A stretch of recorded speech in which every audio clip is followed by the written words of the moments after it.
What's up, what's up, what's up? It's your girl Sincerely Tokyo with PopYoShitTok Podcast, sponsored today by WatchMyMediaTV. And we have 3LetterzNuk. And I'm super excited. So don't be scared, like I told you. I'm just going to ask you some questions, and then we're going to play the games. Okay? Let's get it. I'm down. All right. So you ready? Yes, ma'am. So this is more about your personality and everything. Mm-hmm. So can you introduce us to who you are and what kind of artist you are? Okay, you know what? The pronunciation, right? So I go through that a lot. Mm-hmm. It's Nook. Oh, but because Nook. how it's spelled, Uh-huh. it looks like that. Okay, so, Nook. You know, it's Nook, but 3LetterzNuk. Three letters. Everybody Nook. calls me Nook. Songwriter, artist, actor, director, producer. I wear a lot of different hats. I've been really blessed, even beyond my own imagination, and I'm grateful to be here. Aww. And I just like having fun. I love to entertain. I love to make people happy. It makes me happy.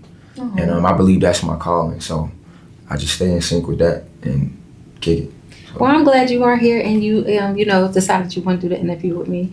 Okay, so what are some other professions that you're into? You kind of covered it, but Oh, that I'm into? Yeah. Man, I love basketball. really? Yeah, I love ball. Like I'm nowhere near as good in ball as I am in like music, Mm-hmm. but as a kid, I was really into it. You know, before I even found that love for me making music. I always loved music. Like still today, I love music.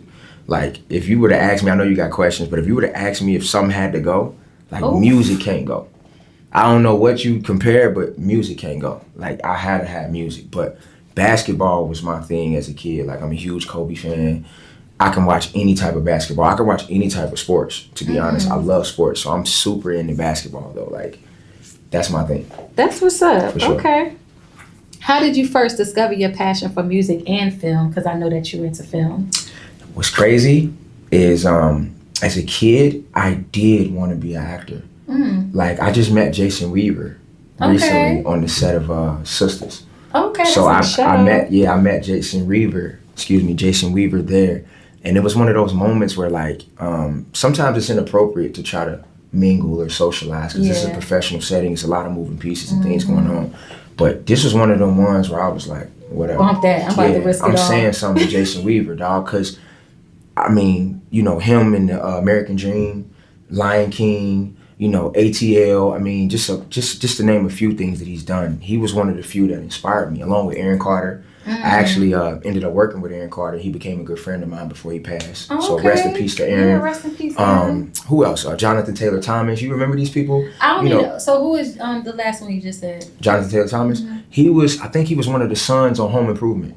Oh, I remember Home Improvement. Okay. But he was just like, you know, he was popping too, just like Macaulay Culkin. Yeah. Like all them young guys. So I wanted to be like them, Nick Cannon, Kenny Nickel, all that, Amanda Bynes.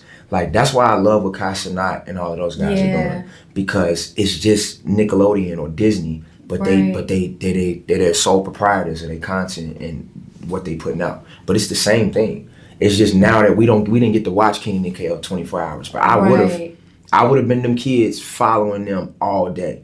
So I always wanted to be an actor, but it wasn't tangible. Being from Ohio, I mean, being from anywhere, it's not tangible if you don't have the information or anybody who understands how it works. So these were just little things, you want, but it didn't seem possible. So music happened when I got to high school. A friend of mine, I tell this all the time, and he, I don't know if he cares, but he's still my friend to this day. He was already making music.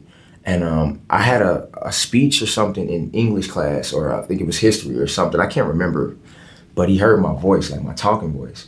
And it was the weirdest thing ever because when I came back to my seat, he was like, yo, psst. And I'm like, what's up? He like, you ever thought about making music? And I'm like, nah. He like, you should think about it. He like, you got a nice voice. And he told me my talking voice.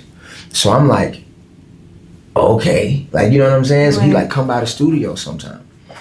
You gotta think, when I was in high school, studios weren't as accessible as they are now. Now you can just get on Instagram or look up a studio. When I was in high school, man, you only thought the only people had studios was like Jermaine Dupri and Dr. Dre. Like, ain't nobody just had no studio. So I'm like, studio, bet. I pull up, and what's crazy, his mom still live in the same crib. We all in the basement, And they all my friends now, and we knew each other in school, but we weren't close into this. I get there, and they are already familiar with how everything works. They know how to count bars and rap, and it's singing, and it's a bunch. And my mind was just blown. So to just be behind the curtain was exciting. Right. That for me to keep coming back. That transitioned into like, you know, in high school, you know, girls like me. So it was more so that thing now. You like was one of them dances too. You was. Don't lie. Nah, yeah, for sure. But it wasn't cool then. When I was in high school, it wasn't cool to dance. When I was in high school, not like that. You can get away with doing a few things, but it really wasn't. Like now, kids. Well, it was cool in school. Not where I went to school. Not in Ohio. It wasn't cool to dance. Oh, you're from Ohio. Yeah, so from how Ohio. long you been here? 4 years. Oh, okay. Yeah. So it wasn't cool to dance. Like, yeah, so okay, old Atlanta, I ain't get to experience that Atlanta. It probably was lit but it probably was lit to do Walk It Out and all of the stuff and the Young Jock and all of that. That was kind of cool, but you couldn't just be walking out at school. Right. Like, it was something you could do around your family, like in your neighborhood, like. But in school, I went to one of those schools where it was half white, half black, and the black people thought just because they were black, they just was cool. But they weren't one of the inner city schools. So the inner city schools thought the school I went to was lame. But everybody, and I'm from the inner city. So I come to my high school thinking I'm cool, and they think I'm lame because they don't know me. And I can't identify with the things. Like, they were measuring each other by like materialistic things. And that happens in every school, but more so in the inner city, it was more so your personality. Like, your personality made you cool from the hood, like your reputation. Whereas at that school, it was what you had on, you know what I'm saying? And I ain't come from much. Right. And we got lucky finding our spot out there in that area, you know, just based on some of the things my mama and my stepdad was able to work out, like a blessing lined up and boom. But I don't want to get too far off, but I appreciate you listening. No, you good. Listen, you make it better for me when you can engage and, you know, because sometimes you might say something that I'm like, okay, I don't gotta ask that. You know what I'm saying? So it's cool that I like that. It's pop your shit. Say no more. Okay, so you pop your shit. My man's busy. He said a voice thing. I started going to the studio. I'm bringing the girls because I just, you know, I had a lot of female friends, whether they were platonic or into me. I just had a way to, you know, the girls would pull up for me. And they took a liking to that. So they wanted me to always come through and bring girls. So that's what I'd be doing. And I felt good because I'm like, I'm going to the studio and I'm bringing the girls to the studio. That's my job, you know? That's my job, you know, and it's making me cool to the girls because the girls want to be at the studio. And it's making me cool with the fellas because the fellas want the girls at the studio. So I'm doing a lot, you know what I'm saying, in my mind, but I'm just a student at this point, but I still don't think I can do it. So now I'm gaining confidence. You know how you could just be around people and get inspired? I'm gaining confidence now. So now I'm saying to myself, like, all right, he think I could do it. I think I could do it. It's two of us. Like, you know, I could do it. So I mustered up the confidence one time. They were all taking a long time to write. And now I know, in hindsight, I'm like that now. Right. But at the time, you know, you never done it before. Ideas is coming to you in your head. And you think your ideas are dope, but they were terrible. Right? So these guys are nurturing their ideas. They're spending time and they scratching verses out, and I'm sitting there bored now. So this was when you was becoming a rapper? Yes, I'm 15. So where your name come from? I got my name from birth. Nuk always been my name. Oh, like my real name not King. So my real name is not King Robinson, but I've been Nuk since that day too. Like, it's been Nuk the whole time. Which is 3 letters. No, 3. I added the 3 letters. Exactly. Exactly. I added, so it came from my mom and my grandmother. So in Chicago, I was born in Chicago and I was raised in Cincinnati. So I'll explain that. But at the time, I don't know if they still do this. They give you a gift to the mom who had the biggest baby of that calendar year at that time. What, the hospital? The hospital does. They bring a gift basket to the biggest baby at whatever time. So I was born May 20th.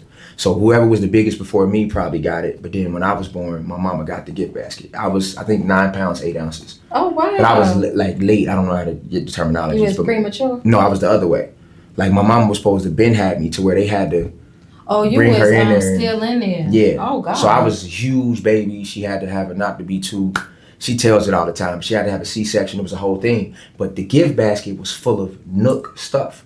Like, you ever seen the Nuk baby brand? You ever seen it before? Yeah. It was nothing but Nuk bibs and bottles and pacifiers and stuff like that. So the reason that the name stuck is because, you know, they give you the ugly pacifier. It's like see-through, you know, the brown one. Yeah. My grandma and my mom said, I just wanted the brown one. But they just got this basket of all this great stuff. And I wouldn't take the good Nuk.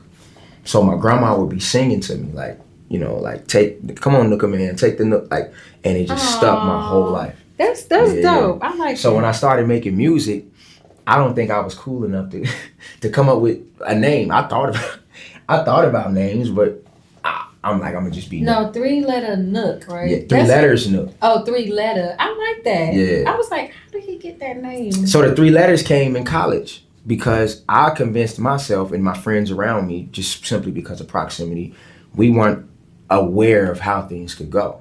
So what happened was a conversation got brought up because I'm picking up traction locally, and niggas is feeling like it's finna happen. You know, we know something's finna happen. Right. So guys got to discussing copyright and stuff like that. So we thinking the Nuk brand might have felt some type of way about my name, and we didn't understand how it worked. So now I'm like, I gotta add something to it to make it different. And we were in Panama City Beach for spring break, and some girls came up to us, and I was always still with my friends in college, same thing. I'm always the girl guy. And this is not me, this is just the role that I've always they put me in. So I walk up to these girls and I'm like, yo, what's happening? How are you? I'm Nuk. First thing she say is, what is that? And I'm just joking. I'm like, 3 letters. And my man's is looking at me like, and then, you know, later on, he like, bro, I think you should fuck with that. Like, 3 letters is hard. Yeah. Like, that's 3 dope. LetterzNuk, and then boom, that's how it happened. So, Okay. yeah. Okay, so I already asked you that. That was good. Mm-hmm. Okay. Let me see, because we talked about a lot. Yeah. Okay, what's one word you would use to describe your artist style? Fun. Fun? I care so much more about having fun. I want it to be dope. Like, but I think if I can impress myself, other people might enjoy it also. I think if I enjoy it, then other people will enjoy it. But I try not to be so much more impressive than fun. Like if I realize something is a little too, I've actually dialed it back, in my opinion. And that might be delusional in my own mind, but I've looked at something I've been doing and been like, that's really, really impressive. But so impressive where it takes a lot of thinking and a lot of Right, like. and you don't look at it in that moment as. I care, but I want to have fun. Right. Like I want it to be fun. I want to be able to make people laugh, make myself laugh, and I want to have fun doing it. Like I don't want to be dead ass. Like I don't have no kids, but when I have kids, I want to be fun. Like I want my kids to respect me, but I want them to enjoy me too. I want them to be happy and we get along. So I care more about that than them being afraid of me and threatened by me or any of that. So I always been that type of person. I'm like that as a brother too. Like I got 4 brothers and 4 sisters, and I'm the oldest. Well, Out of all of them? Yeah. Well, I say I'm the oldest because I got a sister. We the same age. But just because I'm a boy, I feel like. But you got a twin? Or y'all No, Irish? so my dad, my mom and her mom was pregnant at the same time. Yeah. So, and she's older than me by 6 months, I think, but I feel like the big brother. We call them Irish twins. I take that. So yeah, I'm like that with them. Like I've never chastised my siblings. I don't threaten them. They're not afraid of me.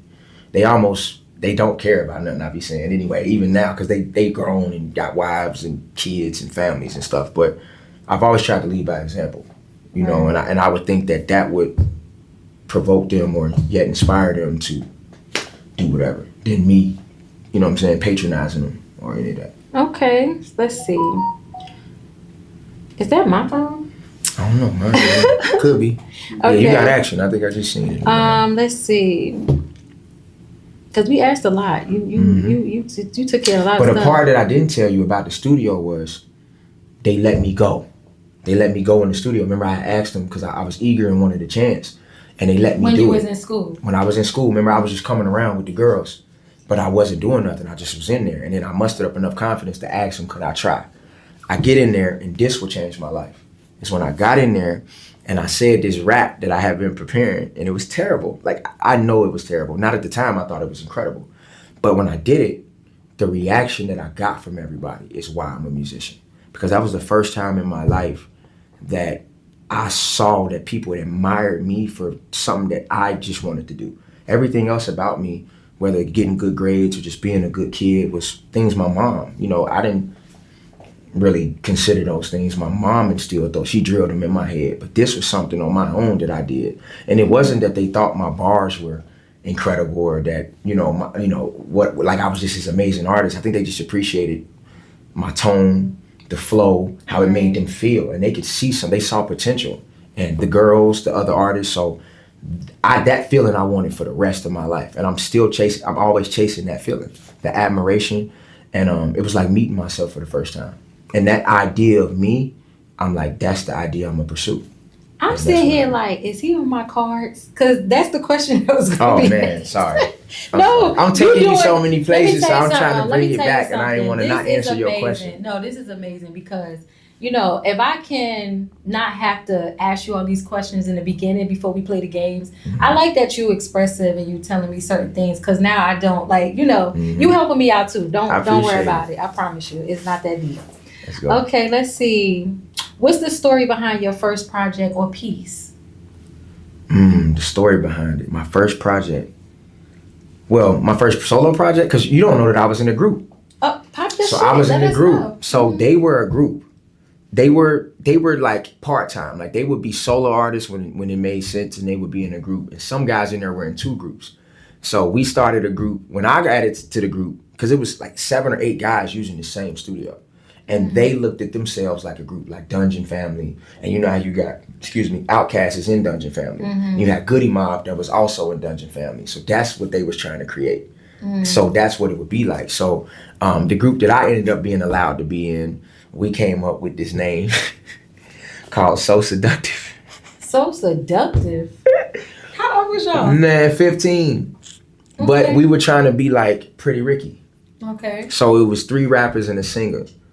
And that was what we was on. So that project was tailored and catering to girls. That's all we were talking about were women, and we wanted to be like Pretty Ricky, so that's what inspired that whole thing. My first thing that I had to do as a solo artist was not by choice. I never wanted to be a solo artist. So tell me about that. So from 15 to 18, I'm in a group.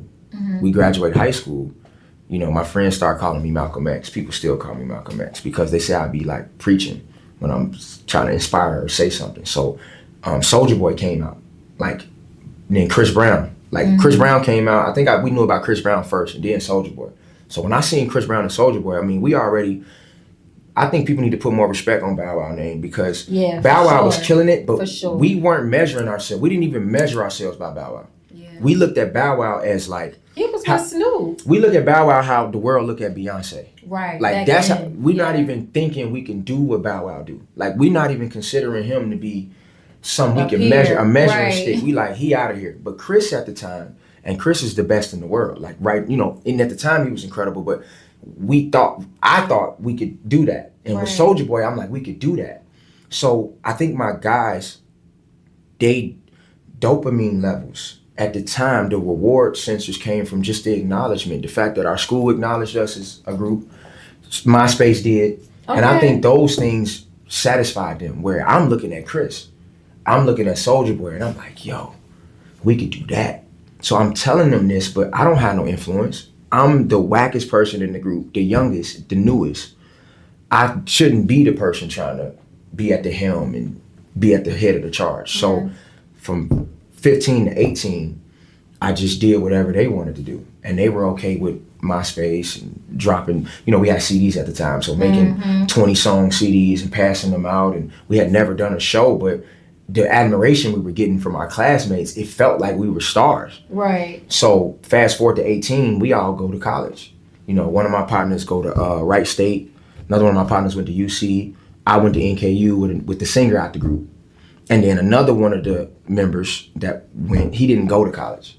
So we all different places. So now me and my partner that went to NKU, we still rocking, but we need the other members in our mind. Well, the one that sung, he's still an artist now. He's still a writer, amazing writer. He's in the business. He's super successful. Shout out to my dog Vocals. Shout out Vocals.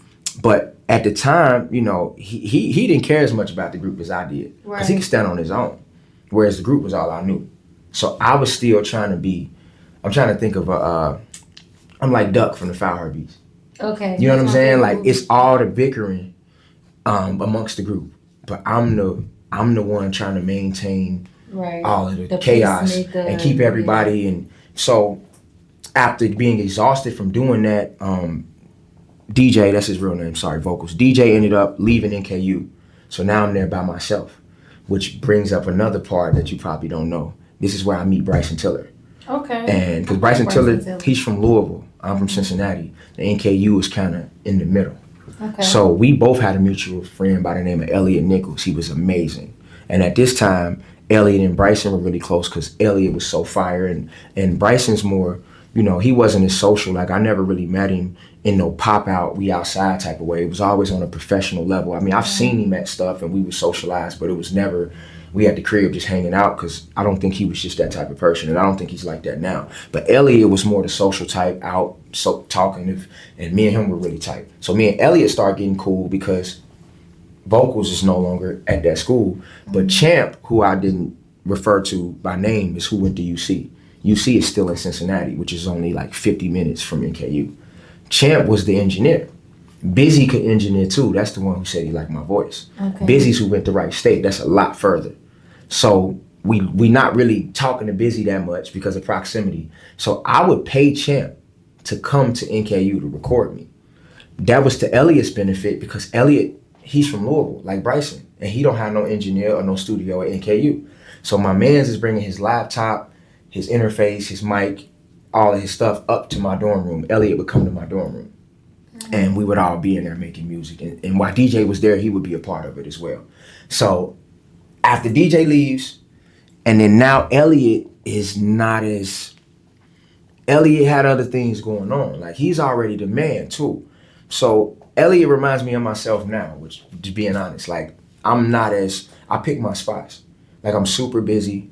I stay in acting. I stay in the studio. So do you like acting? Do you like, okay. Yeah, I wouldn't say compare it because you say you really like music. Is it any projects you have done recently in acting? Yeah, I just did a pilot called 3. Okay.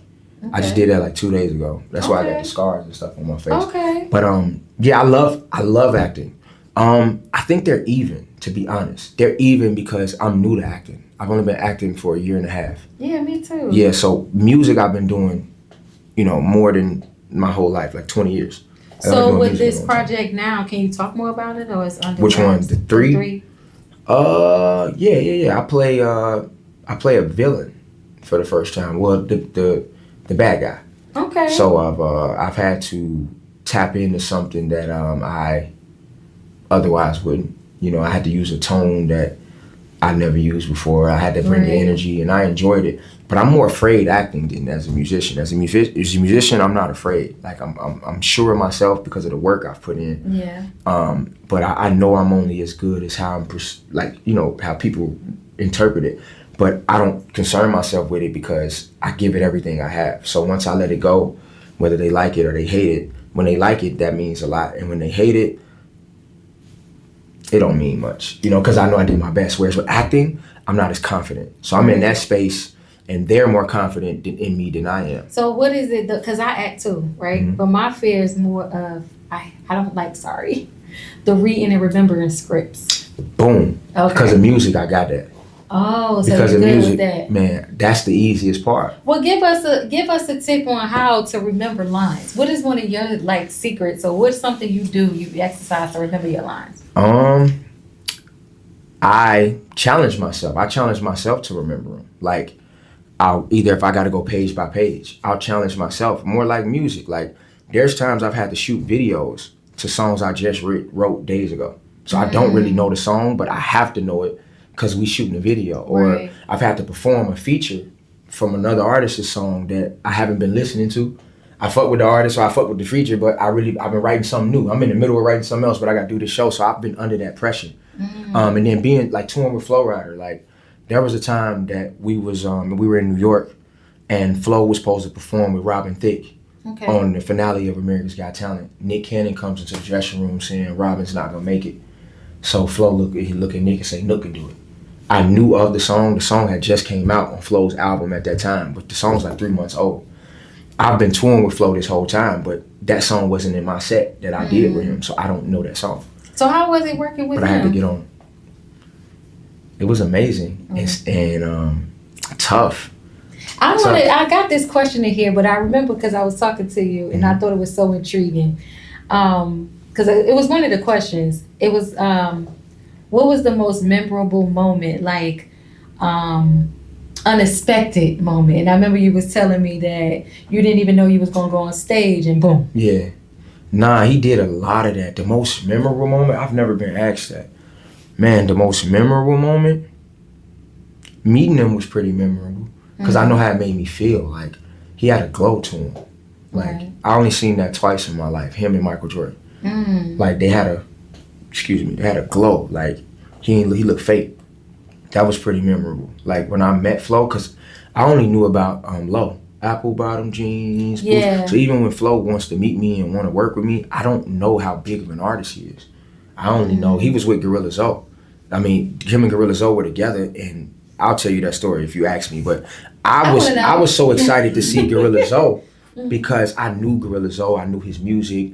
So I'm at the door like in awe of Gorilla Zoe, you know, and I'm like, yo, what's up? And then when I come in the hotel room, I hit the corner, Flo come out the back room, and it was another level.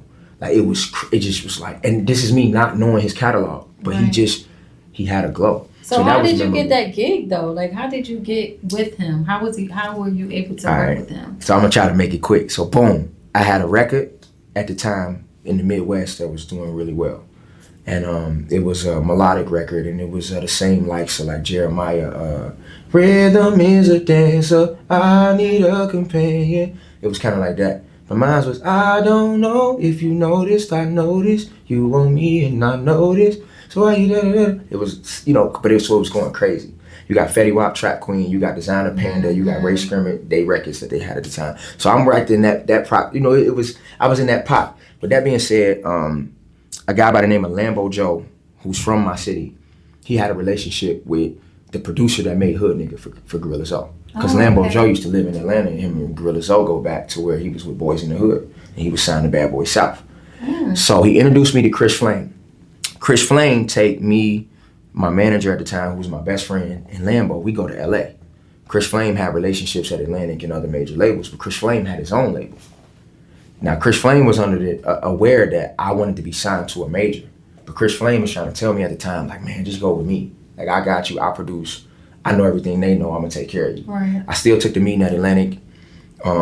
They fucked with me, but they offered me a situation where they wanted to buy the single that I just was singing. They wanted to buy the single, and they wanted to offer me like a publishing situation where I'll be writing for artists. Now, that's an amazing situation. Right. I don't know this at the time. At the time, that's telling me you don't like me as an artist. You're trying to buy my best song, give it to somebody else, and then have me write for other people. I'm not knowing how amazing that is. It's just saying you're not an artist to me. So I go back to Cincinnati discouraged, like still interested in Chris Flame, that opportunity, but that Atlantic situation kind of left a sour taste in my mouth. And man, Flo happened to be on tour, coming through Cincinnati, and my single's going crazy. It's on the radio, it's at the clubs, it's everywhere. So after hearing it, Lambo's with them. Lambo just happened. This is a separate situation. It's only connecting because Chris Flame and Gorilla Zoe got a record together. Right. But Zoe and Lambo's relationship are their own. So that's how he met Chris. He met Chris Flame through Zoe. Zoe happened to come through Cincinnati with Flo.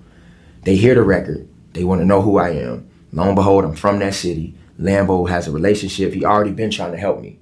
So he makes the call to my manager at the time, and that's how we got connected. Look at God. So if you can go back, to when you had the opportunity to sell your song, would you have? Yep. You would? Tell artists. Nah, hell no. No, you wouldn't? No, because I don't meet Flo. So I, yes and no. Because yes, like I'll let whatever fly today. My best song today, I'll let it fly. Because I recognize I'm in the music business. Right. So as much as I want the admiration and the notoriety, and I want the fans and the girls screaming, and I want all of that, I also want to take care of my family. Right. And I've been blessed to have the opportunity where my likeliness has, I seen Jay-Z make fun of Kevin Hart saying that, so I don't know which one I'm saying, because it's likeliness and likeness. I don't know which one I'm supposed to say. But it has been beneficial to me. Like, that's my leverage. Like, I can't go to a bank and get a loan. I don't have credit in that way, but my face card and my talent has given me credit. Wow. So yeah, I'm letting a song fly today because I can get that bag or get some residual income, and then I can try to write something else. Or I can, that's why acting and being a musician has both worked for me, because the acting space has been able to benefit me in the music space because I'm making money here. Whereas, you act, so acting, you get paid to show up. Yeah. Not in music. And them checks be 3 to 4 weeks. But look, but not in music. Music, you don't get paid unless somebody like it. I'm the only person anywhere with what I got going on that's not getting paid most times. Because you got to think, the engineers getting paid, the producers getting paid, writers just spending on, well, I write all of my own stuff, but I'm just talking for, I want to write with other people. Don't get it twisted. Like, if you don't need help, you're not aiming high enough. But I'm saying that to say is writers, models, the light people, the crew, the producers, directors, they're all being paid. Whereas I'm funding this video, I'm paying for the studio time, I'm paying for this beat, and I don't make a dime unless it comes out and it streams and or. So is that are you independent or you? Yeah, I'm independent. Oh, okay. Right. So can you tell me more about being independent? Like, So I've been signed 3 times. Okay. I say 3. It's really been 2 times, but the 2 split because I was signed to Flow. At the Flow, I got signed to Sony Music. But when I got signed to Sony Music, I was signed to Sony through an independent. That happens a lot. Like, Flow has an independent, but he's an artist. So you can have an independent label. But, but if you're not an artist, it's different. When an artist has an independent, it's like Lil Wayne. Lil Wayne had Young Money. Drake and Nicki Minaj were signed to Young Money. But Young Money also has a major label that they have a partnership with. So now Drake and Nicki are also signed to that major label, which I think was Republic. So mine was just Sony. Okay. And I was also signed to Z Entertainment, Art Beats, which was another partnership, right? So Flow, Sony, Art Beats. As long as I'm signed to Art Beats and they still have their situation with Sony, I'm signed to Sony. After a while, they discontinued their agreement. Sony wanted to keep me. This is what Art Beats is telling me. I haven't had a Sony conversation with one single person, but Art Beats wanted to keep me. So Art Beats ended up buying my masters and buying everything from Sony. So now that became a third situation without so I've been signed to an artist, I've been signed to a major, and I've been signed to an independent. And me being independent, not signed to nobody, it has its pros and cons. The pros is I'm happy, bro. Like, I'm not as stressed. Right. Because I put pressure on myself. Like, nobody could put more pressure on me than I put on myself. So it wasn't the pressure. It was just it was agonizing to answer to people who, it wasn't personal. Like, they wasn't trying to hurt me, I don't think. Like, I'm not mad at any of them, but it was just an uncomfortable space. Depending on each scenario, whereas right now, I'm only as uncomfortable as I make myself. Right. And I make myself really uncomfortable, but you know what I'm saying? It's different when you hard on yourself, and then financially it's hard. It feels impossible. Yeah. And I'm not like a complainer. I'm not the victim, but Flow had a budget. Yeah. Sony had a budget. Z Entertainment, Art Beats had a budget. I have a budget, but my budget is only my income, my passive income, or what I show up and try to, and then I have to allocate that with bills and my personal necessities and different things like that. So that's the con. Like, the con would be that I'm paying for everything for myself, but it's liberating too, because I get to do what I want to do. But it's just taking me a lot longer to do a lot of things when you sign. But that's crazy too, because when you sign, it can take you a lot longer because they not giving the green light. Wow. You can have all the money and they can have all the resources and relationships, but if they not green lighting nothing, you ain't doing nothing. Whereas right now, I'm green lighting myself. And you get to work on your own projects. Right. And I own everything. But I see ownership, I'm on the fence with ownership, because I told you, I recognize I'm in the music business. So like I said, you walk in the bank and get a loan, or you negotiate, or you broker some deal, or even with your podcast, right? Say if a network want to come, you're gonna negotiate with said network. Mm-hmm. You're not thinking about, if they want a piece of your podcast, you might consider that, because you want to go be bigger. So that's why I'm not, like, ownership ain't the main reason. You understand what I'm saying? But I was pissed off that my label owned my masters, and I like the work that I put in, I felt like I deserved some of them or something. But I didn't know this going in, that, who's ever funding the session or paying for it, they own it. Fuck who writing it, Fuck who's, producing it or allocating it, or I'm doing all of that part of it. I'm thinking creatively, like my intellectual property, I should own something, but it's a money game. So it has its pros and cons. So what would you encourage like up and coming artists? Like I know, we gotta play devil's advocate at this point, but it's like, if it's like a new fresh artist and they talented, they know they got the talent, they might have a little money, not too much money. Do you think it's like, would it be a better route? Well, not better, but no, I'm gonna say better. A better route to be independent, or just go head on and just sign to somebody? I answer that two ways. I say, just do what makes you happy, but just try to work on learning how to forgive yourself and give yourself grace right now, because you're gonna look back on choices you make and regret them. Not all the time. I'm not speaking that on nobody. I'm just talking from experience. Like, you're not gonna be happy with every decision you make. So you understand that, you can know that you win in everything. You went into every situation with a good heart and with your best intentions, and you might have got duped. You might have got made look stupid. They not trying to make sure you understand. When they push a piece of paper in front of you, it's your job to have a lawyer or somebody who get it. They think about their own interests. You understand what I'm saying? So that's one part. But the other part is, I engineer myself now. So I'm a really self-sufficient artist. Like, I can write, I know how to engineer, I know how to record. So you can I can produce a little bit. I'm just not having to spend it. And I can take my time. Like, I can take my laptop, my interface, and my mic anywhere in the world and get active and make it happen. So I'm liberated to where I'm not confined by actually needing studio time or needing. So I would tell a young artist, man, try to learn how to engineer. I'm gonna tell you what I did. I paid for a studio session, and I wasn't there. I was there to record, but only so I can learn how to engineer. So that's something like, so the engineer was looking at me like, wait, you here to record but only know how to record? Yes. It's the same studio time. Why can't? Right. You know what I'm saying? So.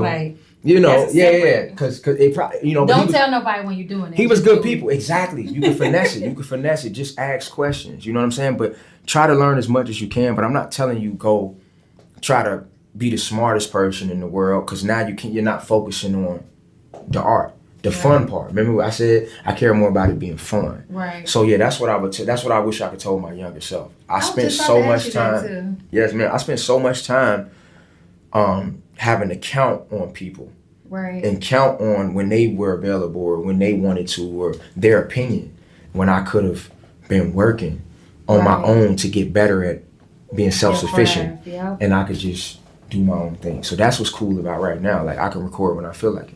I know that's right. Well, we're going to get fun. The next thing we about to have fun, but this was great. Like, you made it so much easier for me, because like, at the end of the day, it's about you.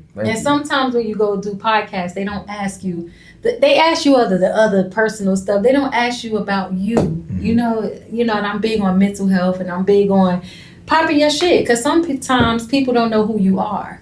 And sometimes people can overlook you and don't know, like, I'm that dude. I've been doing this. This is what I did. I go through that. I know, I do too. So that's why I made this platform for people that gotta reintroduce yourself to people, because it's gonna be a time where you're not gonna have to. But while I'm here, I'm gonna show you who I am. Facts. So this was dope. I like this. Do you want to give any advice? I'm pretty sure you covered a little bit of that. But do you want to give any advice to up and coming artists? Man, I would say love yourself. Like, recognize that being selfish isn't bad. Like, you have to make yourself a priority, because I don't want to say that there's no way, because that's not fair to say. It was just no way for me. But just in my experience, the more grace I gave myself, the more I was self-aware, the more self I was able to master and understand. I was able to navigate the environments that I gotta be in, which is tough. You in the business, like, you know what it's like. So a lot of times that's what crush you. That the realizations is what finish you. Realizing people are fake, or they're grimy or manipulative, or the business is fucked up. That's what mess up the beautiful part, because the beautiful part is the art. But it bleeds on the art, and then now you're not inspired and you quit and you don't want to do it. Right. So I would say love yourself, don't give up. Like, even if you whack, or people saying you whack or think you whack, you just keep working. You're not sitting here looking at just ability alone. Right. This is work.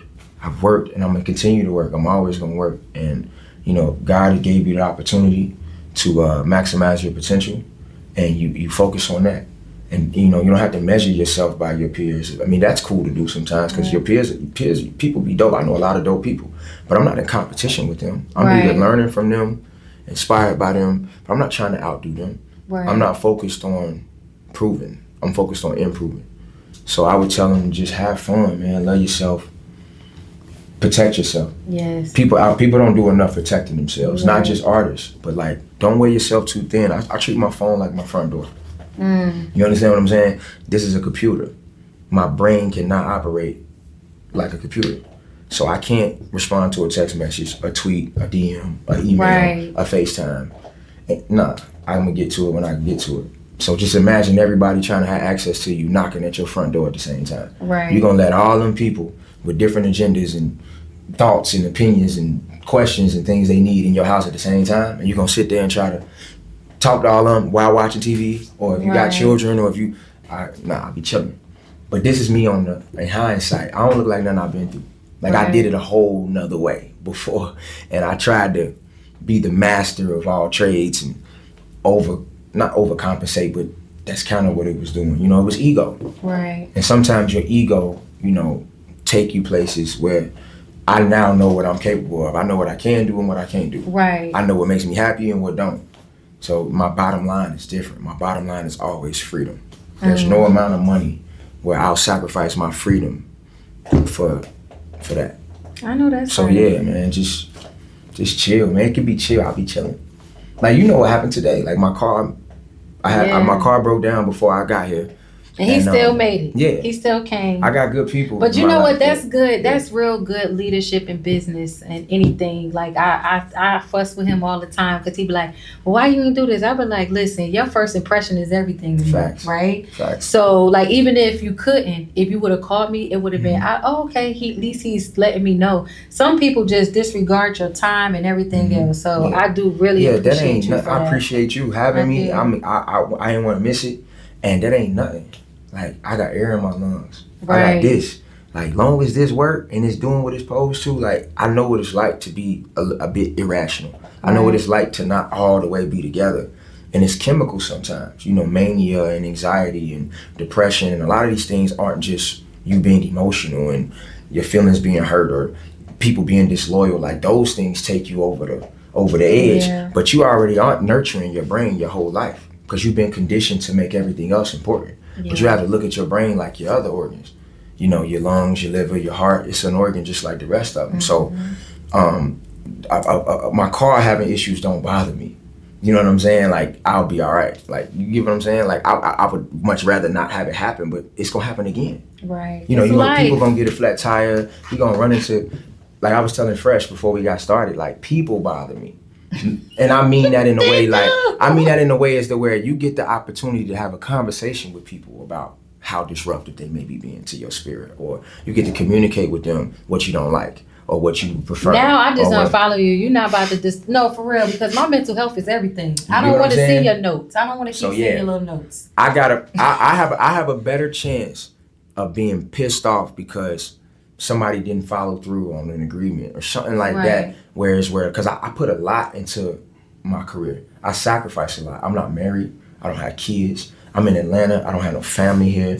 I don't get to see my siblings, my mom. Like, I sacrifice a lot. So I am sensitive when it comes to, they don't know that. They don't have to care about it. I'm just saying it bothers me that when they take my time for granted, or they don't follow through on what agreement, or they short me, or they try to get over on me. Like, it hurts more in that space than even in my personal life. Like, not to say I'm not heartless, but that's just not what serves my you know what I'm saying? I can't find the right word. So yeah, tire, anything. You know, I hate toothaches and different stuff like that, but them are things that just they gonna happen. You know what I'm saying? So I be chilling.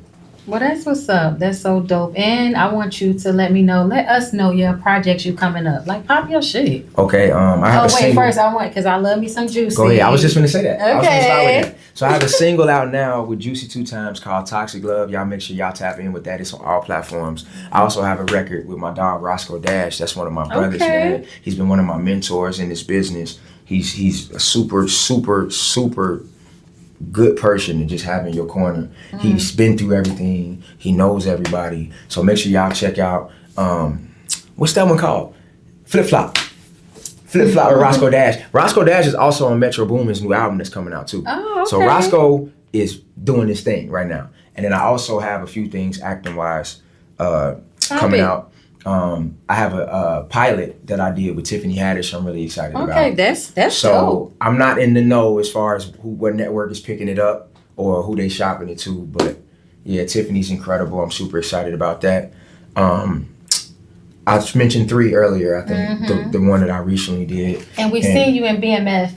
Oh yeah, BMF too. Yeah, I'm working. I see. So yeah, I'm popping my shit the best as I can. Please, that's the first thing she said to me too. She like, man, pop. She like, stop trying to be humble. Pop your shit. Yeah, but I'm like, because humble. I realize people tell you to humble to discipline you. It's only being modest. Facts. I only gotta be humble towards God. I don't have to be humble toward your feelings. I say that all the time, don't I? No, for real. Because I was humble all my life and it got me nowhere. Like people still, like talk down and do all this other stuff. But I was being modest to a human. Like I'm not about to dumb myself down because I know how to do all these things and you can't.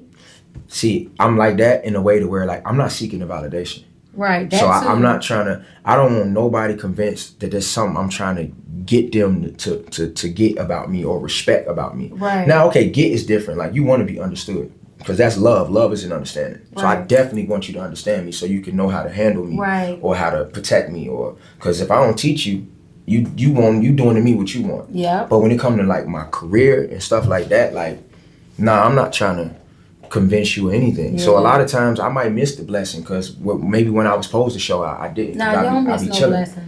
Yeah, I'll be chilling. But yeah, like I definitely agree with you. Like people throw the humble word around from their own insecurities. Yeah. I don't think nobody has to be humble. No. That's why I like people like Draymond Green. I like they respect them. Think about it. Look at the girls. Look at the girls. Me, regular, I'm not like that, right? So one day, like you will see a girl, she is toe up, but she'll get on there, I take your man. Look in the comments. They're gonna be like, yes, 1,000. But let somebody like me say the same thing, they're gonna feel some type of way. Because people hold support with this moral thing. People wanna pity you with support. Right. They don't wanna have to believe in something that it makes them step outside of themselves and look at who they are. Right. Most times, that's why people don't want to support you because, and this is just my opinion, I think people, when they really got to support something dope, it's them recognizing that they aren't in their mind. I wish it wasn't like that. I wish because they're gonna definitely love to support somebody who need it, like in their mind. Like, oh, your music ain't popping, so I'ma share it, or your people not tapping in with you, so I'ma tap in, because they want to feel like they doing something. So they can leverage it and make you feel like you owe them something for it. Yeah. That's why people might think I'm an asshole because I don't take the negative no way and I don't take the good no way. Like you can't gas me into being your friend. You can't support me into getting me to do what you want me to do. Like I'm appreciative. You know what I'm saying? But you'll take it from me. Yeah. You know what I'm saying? The only thing people can't take back from you is how you made them feel. So I know how I made you feel.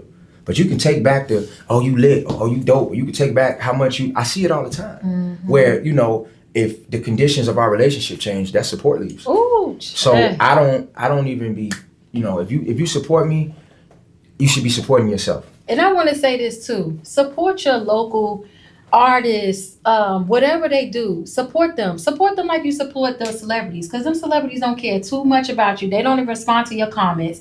They don't do none of that. And celebrities are local artists too. Well, they local is proximity. When they try to measure you to local, they talking about trajectory at this point. So because you haven't went beyond, because when you call somebody local, you're measuring them by greatness, by the great people, which is okay. That's okay. But they're local people too. Like Beyonce want to rep where she from.